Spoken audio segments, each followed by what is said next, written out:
Assalamualaikum warahmatullahi wabarakatuh. Pada hari ini kami ingin membincangkan tentang isu dan cabaran dalam etika penggunaan ICT pada masa kini menurut Islam.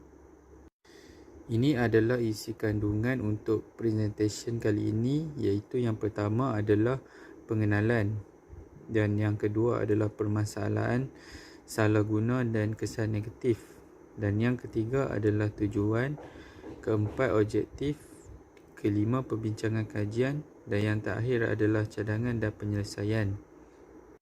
Assalamualaikum warahmatullahi wabarakatuh. Nama saya Nur Fakihah Zulaika binti Zulkifli. Hari ini saya akan membincangkan berkenaan dengan pengenalan kajian ini. Kajian ini membincangkan kemodernisasi dan tahap kemodenan yang dicapai oleh masyarakat masa kini. Yang mempengaruhi dan hubungan dengan ICT serta cabaran dan penyelesaian yang mungkin dapat dilakukan. Pada umumnya diterima bahawa semakin tinggi tahap kemodenan, maka semakin rendah nilai agama, moral dan etika yang dipegang oleh manusia pada masa kini.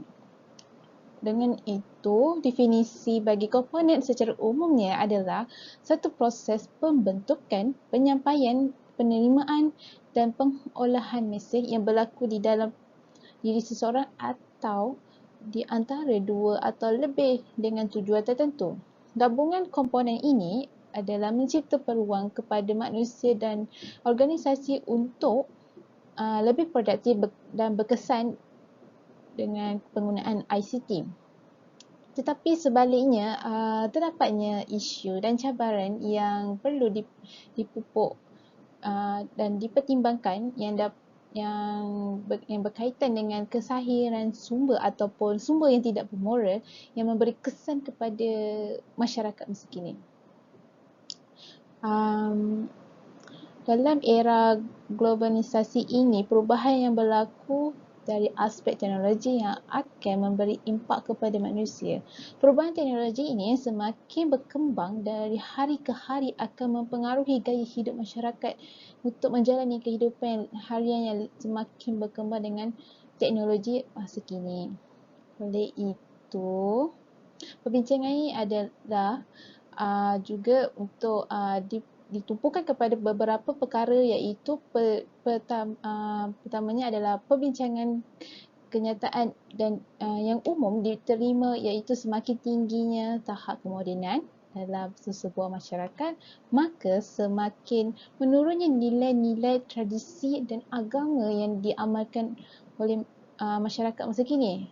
Tumpuan perbincangan yang kedua pula adalah isu dan cabaran yang semasa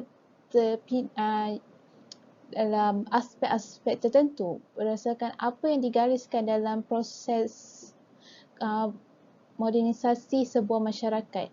Perbincangan seterusnya adalah untuk beberapa cadangan bagi penyelesaian masalah cabaran semasa yang dihadapi, dan kajian ini juga akan merumuskan bahawa kerjasama daripada pelbagai pihak dan peringkat adalah perlu dipupuk bagi membentuk keharmonian dan kestabilan masyarakat, khususnya bagi generasi muda.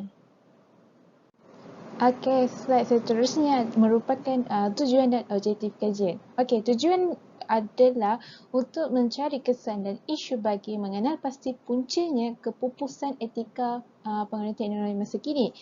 Dan oleh itu, wujudnya tiga objektif yang perlu ditekankan, iaitu mengenal pasti isu dan cabaran teknologi pada masa kini. Kedua adalah mengkaji kesan dan impak yang perlu dipupuk dalam keseimbangan etika pengaruhi ICT pada masa kini. Yang terakhir adalah mencadangkan cadangan dan tindakan bagi merancang penghasilan yang membawa kemajuan dan mengekalkan etika yang baik dalam pengaruhi teknologi tinggi. Assalamualaikum dan salam sejahtera. Saya Luqman Hakim bin Muhammad Zahari ingin membentangkan tentang perbincangan kajian dalam teknologi maklumat ICT. Bagi perbincangan kajian dalam topik ini yang utama, iaitu definisi. Definisi bagi teknologi maklumat ICT ialah frasa teknologi maklumat merupakan komponen utama di era maklumat yang menjadi sumber bagi pengguna dalam mencapai sesuatu maklumat hanya di hujung jari.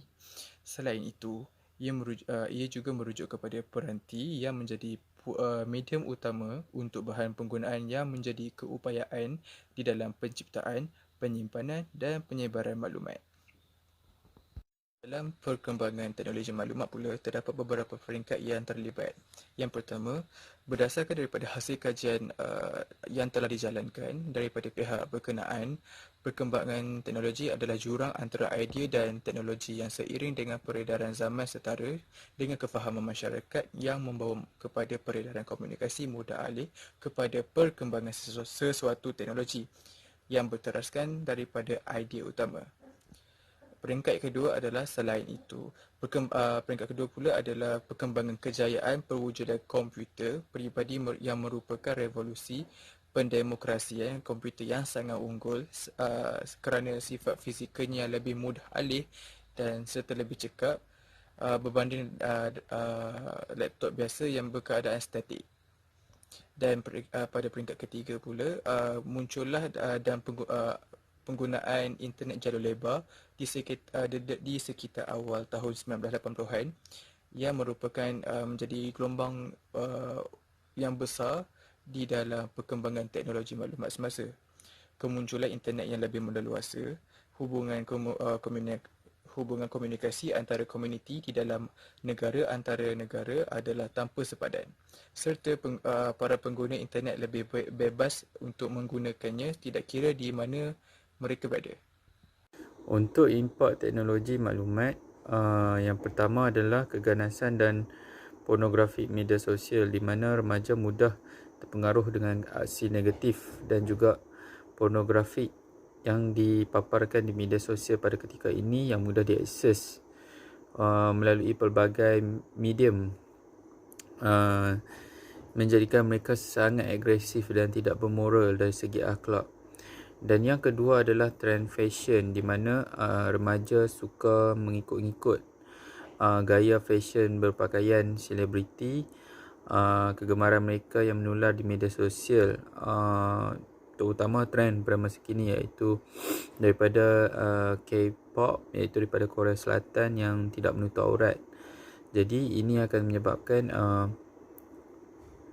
golongan remaja akan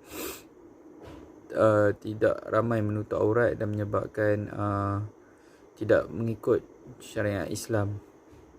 Dan yang terakhir adalah kesihatan, di mana media sosial ini banyak menyebabkan pelajar mengalami masalah kesihatan seperti sakit jantung, obesiti dan juga stres, di mana mereka tidak cukup tidur dan tidak menjaga kesihatan dengan baik kerana banyak lebihkan masa dengan media sosial. Assalamualaikum warahmatullahi wabarakatuh. So seterusnya adalah cadangan dan penyelesaian. So penggunaan ICT sebenarnya bukanlah sahaja mendatangkan kemudaratan kepada pengguna, malah sebenarnya penggunaan ICT ini juga memberikan kemudahan dan memberikan impak positif dalam peradaban kehidupan manusia. So oleh itu, terdapat beberapa langkah strategik untuk dilakukan bagi mengelakkan berlakunya penyalahgunaan dalam penggunaan ICT dalam kalangan masyarakat. So, antara cadangan yang amat digalakkan dalam penggunaan ICT dalam kalangan masyarakat adalah penguatkuasaan undang-undang terhadap penggunaan ICT secara berhemah.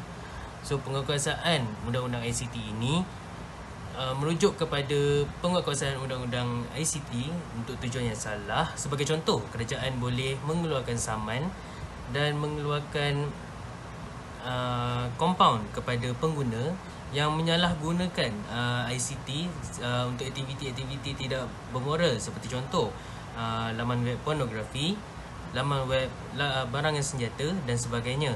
So pihak kerajaan boleh menyaman dan mengeluarkan waran tangkap kepada individu yang melanggar undang-undang tersebut. Undang-undang yang ketat ini dapat membuat masyarakat menggunakan ICT dengan lebih berhemah dan juga masyarakat akan sedar akan bahayanya penyalahgunaan ICT dalam kalangan masyarakat. So, cadangan kedua yang boleh diambil dalam penggunaan ICT adalah pihak kerajaan maupun pihak swasta sewajarnya melakukan aktiviti secara ilmiah dengan berlandaskan kepada penggunaan teknologi ICT. So aktiviti ilmiah dijalankan melalui pendekatan teknologi ICT ini untuk semua lapisan masyarakat.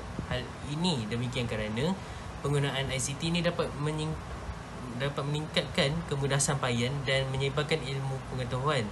Oleh itu, masyarakat dapat mempelajari ilmu baru hanya dengan menggunakan pendekatan ICT dan di hujung jari.